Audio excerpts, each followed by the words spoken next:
On the Spot Motorsports Media here at Kingston Raceway for the Amalie Oil Gatornationals. In front of me is Eric Latino and Matt Latino. I want to thank both of y'all for coming on this morning. Real quick, right before E1, and Eric, you qualified number 8, Matt, you qualified number 3. What is it like to have a father-son be able to compete on race day together? Go ahead, Matt. It's pretty exciting. I mean, the Pro Stock's at a pretty cool time right now. We got Greg Anderson, Cody Anderson. You got Greg Stanfield, Aaron Stanfield. You got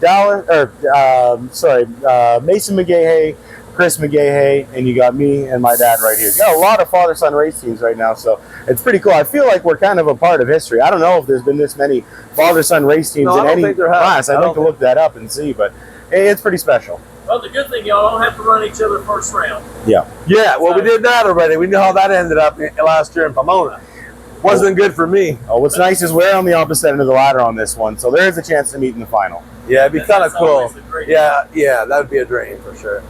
Yeah, there's not too many times that's actually happened in history with father and son go against each other in the final, but when it does happen, it's a very a wonderful time for the family and also for the race team for that to happen.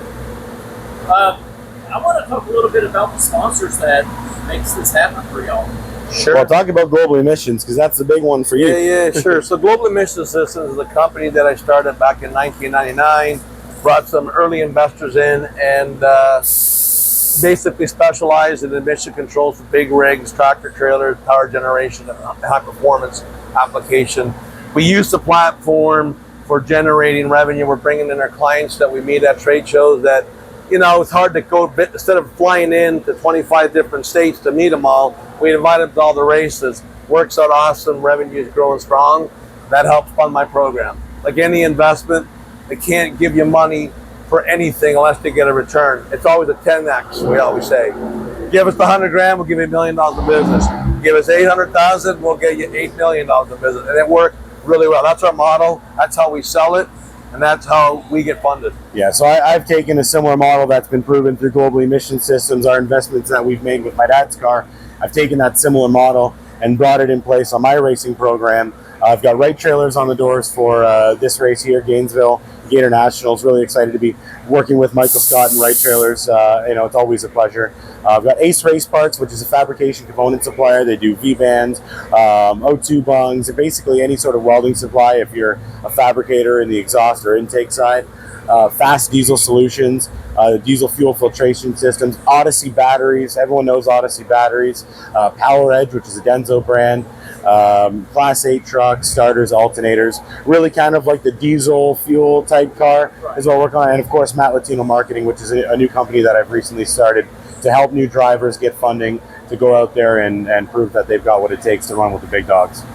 Now, what would it mean for y'all to start off the season with a win right here at the Amalie Oil Gatornationals and win one of those 75th anniversary walks? That'd be awesome. That's for life, right? The first race, 75th anniversary, first Wally for either one of us, so that'd be pretty cool. I think we both want it pretty bad, and as much as we want to support each other, and I'd love to see my dad win a race, I want to win a race too, and deep down inside, we both want to win.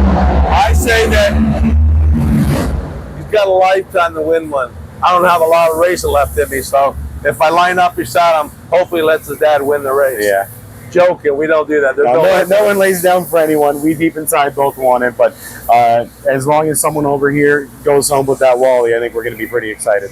Well, I know the nitro category is actually drawing a lot of fans to the race, but the way Pro Stock has been here lately, how close and how tight the fields are, it just seems like it continues getting tighter. Yeah. Every time that y'all go out and qualify, and those races can be won on the tree. Absolutely. I mean, it's such. I don't know if I've seen. I mean, last year I ran 11 events. I don't think I've seen a ladder like this before, where you got Greg Anderson in the number 13 position. You got Greg and Aaron and Dallas and Erica and Aaron all stacked all over the place. These are kind of like the heavy hitters that we talk about in Pro Stock, and they're all over the place. Really, anyone could win this. We've got like really aggressive first and second and third round matchups based on how the ladder's stacked up.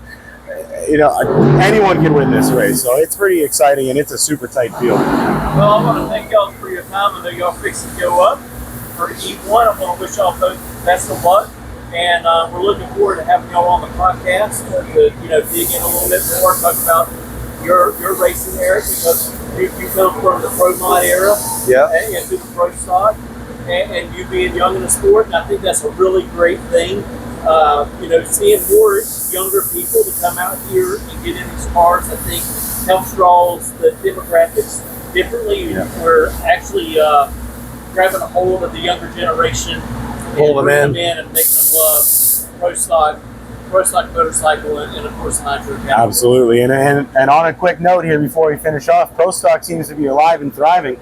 Looking at some of these car counts, we've got the highest car count in all the pro classes with 21 cars entered here. Yeah, so I don't think there's been a better time to run pro stock than now. Yeah. And I assume that this field is going to continue to grow event after event. Well, yeah, we got the Quattro family that's so busy with work. They stepped out a few races. They bring 3 cars. That brings 24. There's other races that didn't make the race. I can see an average of a 20 to 21 car, field at every race. So pretty strong. And well, now the bump spot for this weekend to get in. Last year.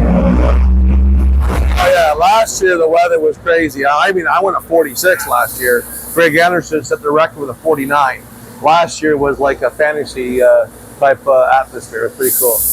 Well, I appreciate y'all both, and good luck. All right, Absolutely. thanks. Thank you.